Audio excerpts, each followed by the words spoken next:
All right, Eagle Nation, final day of mandatory minicamp. The last time we will get clips and footage until Eagles training camp next month. And boy, do we have some interesting things to talk about today as one Eagles rookie finally inks his contract. Also, a couple positional battles being finalized as it seems. And the defense is shocking everybody. We will talk about all of it and more.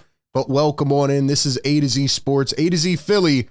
And I'm RB. Do us a favor, like this video if you enjoy the content, and be sure to subscribe to the channel so you don't miss any of the updates. But we must start with two interesting news clips and pieces that you don't normally get on just an average day. Okay, number one, Jeff Lurie is exploring a sale of a minority stake of the Eagles, according to a report from Bloomberg.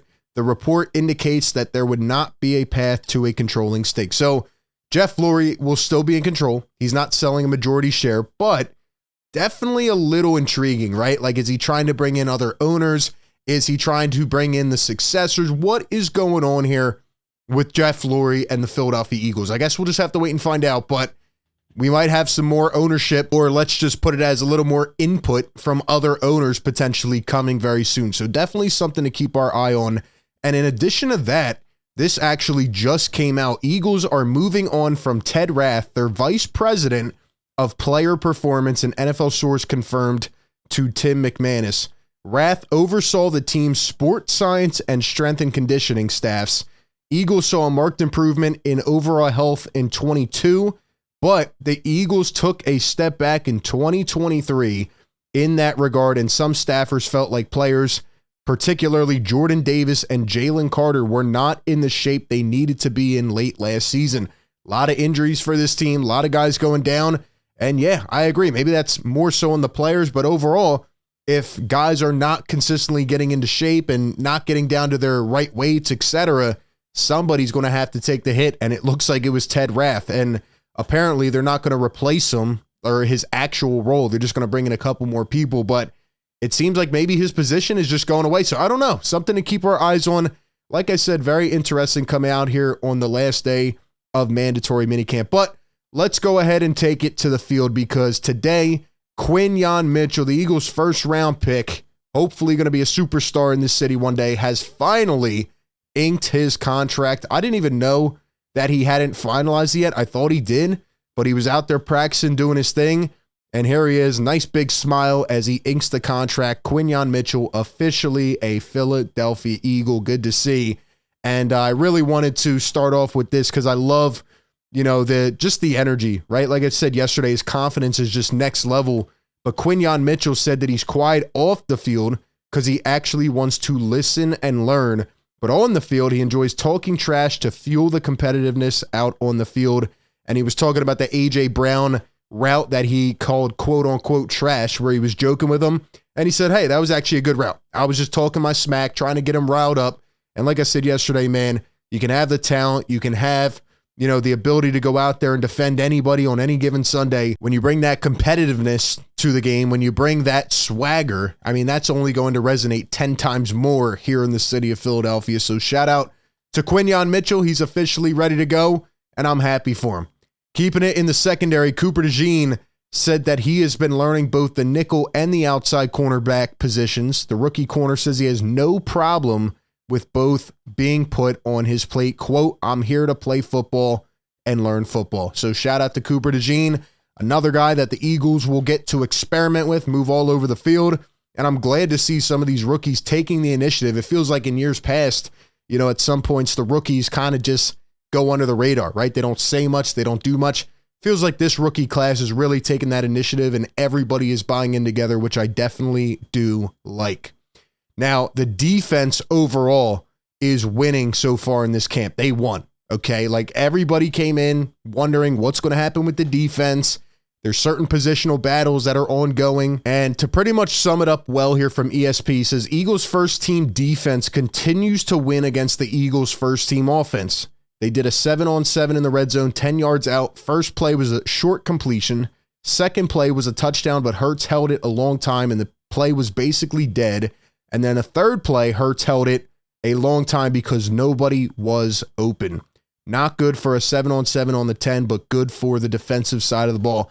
Apparently today, Hurts had one of his more struggling type of days where he was holding on to the ball long and, wasn't really seeing the field well. He didn't have a lot of throws, but hopefully he can get these things ironed out because we need Jalen Hurts to be MVP level Hurts this year. Also, as it relates to Jalen Hurts, one thing I thought that was pretty interesting that he said today was learning Kellen Moore's offense is about 95% new in terms of what they are doing this season. So, we heard earlier this offseason how they're going to build on last year and add some new wrinkles. No, this is going completely against that. They're saying throw out that garbage that we saw last season and implement an actual playbook and an actual strategy. But it really does speak to the defense and how they are stepping up already, making a good impression.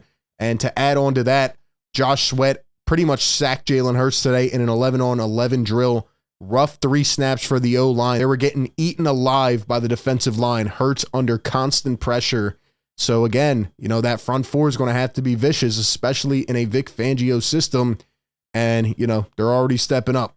ESP says it is early, but the Eagles defense is looking like it could be legit very good.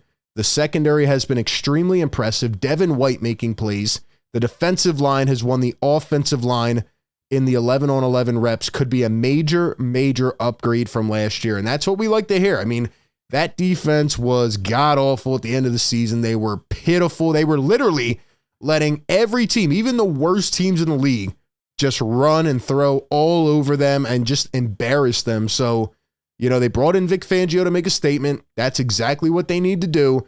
And they need to come out here punching some other teams in the face. Obviously not literally, right? But figuratively. So good to see that the Eagles defense is stepping up, and it's going to be a big telltale year for where this team goes, the direction and some of these players' futures. And I want to switch over to the offensive side of the ball, but before we do that, I got to give a shout out to our great sponsor of today's show, and that is BetMGM.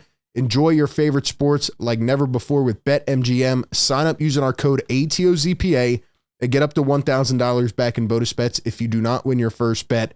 With BetMGM, you'll get instant access to parlay selection features, live betting options, player props, and daily boosted odds specials. And with BetMGM at your fingertips, every play and every game matter more than ever. So find out why BetMGM is the king of sportsbooks. Sign up today with bonus code ATOZPA and get up to $1,000 back in bonus bets if you don't win your first bet. Visit BetMGM.com for terms and conditions. All right, let's talk about the offensive side of the ball because ESP put this out today.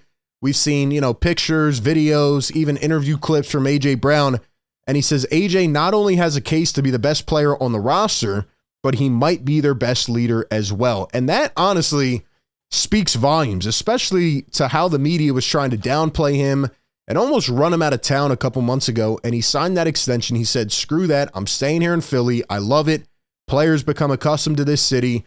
And A.J. Brown is ready to take even another step up. We remember what happened at the end of last season, and he was frustrated and trying not to let it all out. But it seems like he's really taking yet another step in his leadership component, which is great for this team and for some of the younger guys on the squad. ESP says the job he has done this offseason has really hammered home how incredibly important he is to the team on and off the field. So really good to hear about A.J. Brown. On top of that, I want to stay on wide receiver because Paris Campbell is essentially locking up the wide receiver 3 spot, according to all reports. He's gotten all the snaps with the first team, and he's really the guy. John Ross is a great story. Maybe could be an occasional deep threat, maybe be used on special teams. You have a couple other cats in there, right? The Britton Coveys of the world, the Johnny Wilsons, the Anais Smiths, but it seems like it's Paris Campbell and his time. And, he definitely has a role to play because the Eagles have needed more production from their wide receivers in prior years after Devontae and AJ, and it's time for Paris Campbell to step up and be that guy. I always say that when you use guys in certain roles and try to maximize their abilities, sometimes it brings out the best in them, especially in good environments. So I'm excited to see whether Paris Campbell can be a factor in this Eagles offense. And lastly, a more so feel-good story, Mekhi Becton, who was signed and, was going through stuff in New York. And, he pretty much is being used all over, right? The other day they reported that he was being used as a backup tackle a backup guard, maybe he could be a swing tackle. Who knows where this guy's going to be plugged in, but he says that he already hopes his long-term home can be in Philadelphia because he loves the city, the people, and the organization feels like family. He also mentioned that Jeff Stoutland is the coach that he wanted to play for. So again, you know, it's just having that pull, those relationships, and it's great that guys feel that way when they come to Philadelphia, and that's how it should feel, right? Sure, the fans are going to boo you sometimes. Sure, if they're pissed off, they're going to get mad. But when you are playing well, and most importantly, when you are giving 120% effort every single week, these fans are going to be behind you like no other. So I'm happy for Mekhi Becton. I'm glad his, mental state is a lot better. We even heard that yesterday with Devin White, how, he's ready to just focus on football here in Philly. I like that mentality, and the fans will have his back. And hey, hope he can end up being a productive piece in Philadelphia. So we'll get into more of it as we go forward. Training camp is in July. We'll see what happens between now and then. But give me all your thoughts down below. Who impressed you most in Eagles mandatory minicamp? What did you find out that maybe you were interested in going in to these couple days? Appreciate everybody for tapping in. Be sure to like, comment, and subscribe. And as always, I will catch you all on the next one. Peace.